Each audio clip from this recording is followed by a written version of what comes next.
My name's Deacon George Wunderlich, and I'm here for ThoseCatholicMen.com. What exactly is the full meaning of Jesus' words when he said, "No greater love has any man than to give up his life for his friends"? I think we can really see exactly what he means in the life of St. Maximilian Kolbe. St. Maximilian Kolbe was a Franciscan, and he was in Poland at the outbreak of World War II, and unfortunately he would be thrown into jail not once but twice, the second time being sent to a concentration camp. And once inside the concentration camp, which was a terrible life in and of itself, he was posed with a real problem.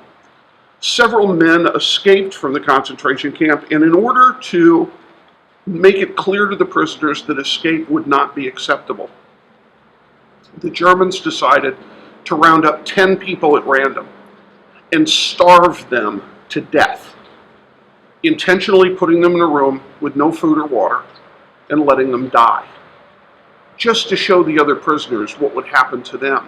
As they called out the random names, one of the men cried out, "My God, what of my wife and my children? Who will take care of them?" And at that moment, St. Maximilian Kolbe stepped up. Father Kolbe stepped up and said, "Take me instead." The Germans didn't care who they took, so they were happy to take him. But think about what he did. He didn't have to die, just as Christ didn't have to die. He chose to give up his life voluntarily to save the life of another man. But it went so far beyond that. Once locked in the room, you can imagine the despair and the dejection of these people who knew they were being starved to death. And yet he cheered them up. He sacrificed himself even there to keep them constantly in prayer, to sing hymns, to keep up the spirits, knowing that they were going to be going to a better place. And in fact, St. Maximilian Kolbe was the last among them to die.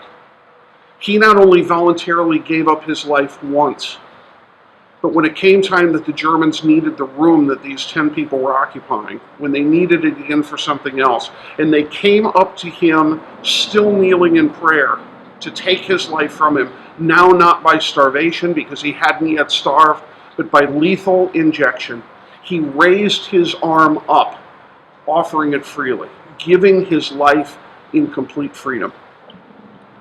That is what it means to give up your life for your friends.